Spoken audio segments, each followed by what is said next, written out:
அஸ்ஸலாமு அலைக்கும் வரஹ்மத்துல்லாஹி வபரகாத்துஹு.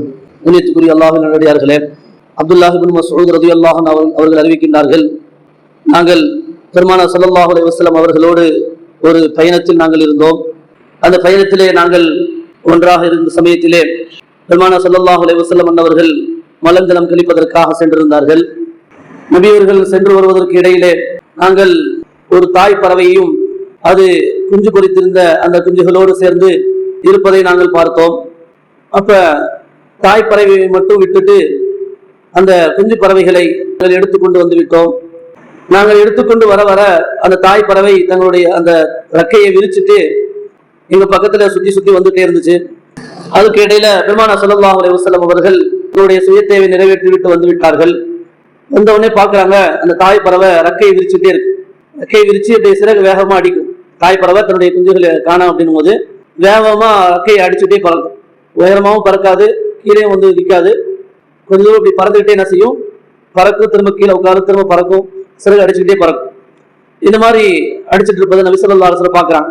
பார்த்துட்டு கேட்கிறாங்க, மன் ஃபஜஅ ஹாதிஹி பிவலதிஹா, இந்த பறவையுடைய குஞ்சுகளை யார் பிடித்து வைத்துக் கொண்டு இதற்கு தொல்லை கொடுத்தது யாரு, இதுக்கு துன்பம் கொடுத்தது யாரு அப்படின்னு கேட்கிறான். அப்படி கேட்டுட்டு ருத்து வலதஹா இலைஹா, அந்த தாய் பறவையுடைய குஞ்சுகளை அந்த தாயோடு சேர்ந்து நீங்கள் விட்டு விடுங்கள், நீங்க பிடிக்காதீங்க, விட்டுருங்க அப்படின்னு நபி ஸல்லல்லாஹு அலைஹி வஸல்லம் சொன்னாங்க அப்படின்னு அப்துல்லாஹ் இப்னு மஸ்ஊத் ரலியல்லாஹு அன்ஹு அவர்கள் அறிவிக்கிறான்.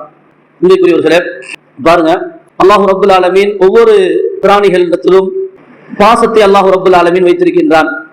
ஒவ்வொரு உயிரினங்களிடத்திலும் தன்னுடைய குட்டிகள், தன்னுடைய குஞ்சுகளிடத்திலே, தன்னுடைய சிசுக்களிடத்திலே பாசம் உள்ளவைகளாக அல்லாஹ் ரப்புல் ஆலமீன் படைத்திருக்கிறான். அந்த தாய் பறவை எவ்வளவு சிரமத்துக்கு மத்தியிலே எல்லா விதமான ஆபத்துகள், மற்ற அதாவது பாம்பு போன்ற வேற ஜீவராசிகள் வந்து அந்த முட்டையை உடைச்சி சாப்பிடாம அது அடைகாத்து குஞ்சு பொரித்து அந்த குஞ்சுகள் நல்ல முறையில பராமரிச்சு அதற்குரிய தீனியை கொடுத்து அது ஒரு நல்ல நிலைக்கு வர வரைக்கும் தன்னுடைய முழு கட்டுப்பாட்டுல பாதுகாப்புல வச்சு வளர்க்குது. அது ஒரு நல்ல நிலை வந்ததற்கு பிறகு ரெக்க முளைக்க ஆரம்பிச்சோடனே அது தானா போய் பறந்து போய் சாப்பிட்டோம் அப்படின்னு விட்டுரும். அது வரைக்கும் தன்னால் முடிந்த பாதுகாப்புகளை, உதவிகளை செய்து கொண்டே இருக்கும் தாய் பறவை. இருக்க அந்த தாய் பறவை பராமரிப்பில் இருக்கக்கூடிய அந்த குஞ்சுகளை என்ன செய்யாதீங்க, எடுக்காதீங்க என்பதை நபி ஸல்லல்லாஹு அலைஹி வஸல்லம் என்ன செய்றாங்க, இந்த ஹதீஸ்ல நமக்கு சுட்டி காட்டுறான். தாயையும் அந்த சிசுவையும் பிரிக்காதீங்க என்பதாக சொல்றான். எப்படி மனிதர்கள் தாய் பிள்ளையுடைய அந்த பாசம் இருக்குமோ அதே மாதிரி மற்ற ஜீவராசிகள், மற்ற பிராணிகள், அது சின்னஞ்சிறு ஒரு குருவியாக இருக்கட்டும், அதற்கும் தாய் சிசு என்ற அந்த தொடர்பு, அந்த பாசம் இருக்கிறது, அந்த பந்தம் இருக்கிறது என்பதை பெருமானார் ஸல்லல்லாஹு அலைஹி வஸல்லம் அவர்கள் இந்த ஹதீஸ்ல நமக்கு என்ன செய்றாங்க, சுட்டி காட்டுறான். மட்டும் இல்லாம அந்த உணர்வு, அந்த பாச பிணைப்பு அந்த ஜீவராசிகளிடமும் இருக்குது. எனவே இந்த மாதிரி அதுக்கு சிரமம் கொடுத்து நீங்க அதனுடைய குஞ்சுகளை நீங்க என்ன செய்யாதீங்க, எடுக்காதீங்க என்பதாக பெருமானார் ஸல்லல்லாஹு அலைஹி வஸல்லம் அவர்கள் சஹாபாக்களுக்கு என்ன செய்றாங்க, வலியுறுத்துறாங்க.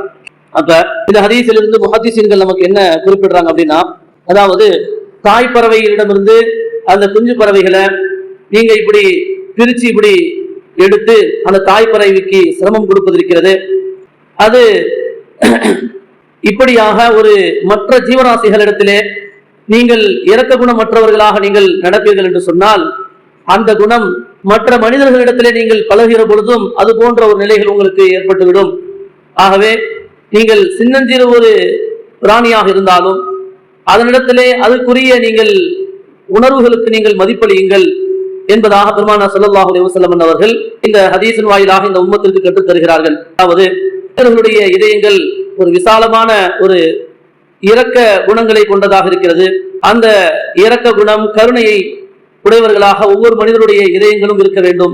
மனிதர்கள் மீதும் கருணையோடு, பிற ஜீவராசிகளிடமும் கருணையோடு ஒரு மனிதன் நடந்து கொள்ள வேண்டும். இப்படி நடந்து கொள்ள வேண்டும் என்று சொன்னால் பிற உயிரினங்களிடத்திலே கருணையோடு நடந்து பிற உயிரினங்களுக்கும் கருணை காட்டுவதன் வாயிலாக மனிதன் தான் சார்ந்திருக்கின்ற தன்னுடைய மனித இனத்திற்கும் இரக்கத்தோடு கருணையோடு நடந்து கொள்ளக்கூடியவனாக அந்த மனிதன் ஆகிவிடுவான் என்பதை பெருமானார் ஸல்லல்லாஹு அலைஹி வஸல்லம் அவர்கள் இந்த நிகழ்வில் இருந்து இந்த உம்மத்திற்கு படிப்பினையாக தருகிறார்கள்.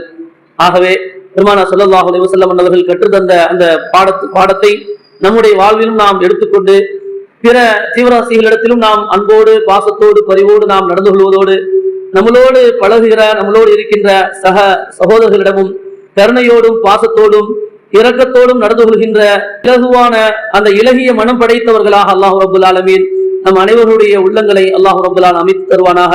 கெடுகெடுப்பான கெட்ட தீய குணங்களிலிருந்து அல்லாஹ் ரப்புல் ஆலமீன் நம்முடைய உள்ளங்களை அல்லாஹ் பரிசுத்தப்படுத்துவானாக. ஆஹிரு தாவானா அல்ஹம்துலில்லாஹி ரப்பில் ஆலமீன். அஸ்ஸலாமு அலைக்கும் வரஹ்மத்துல்லாஹி வபரகாத்துஹு.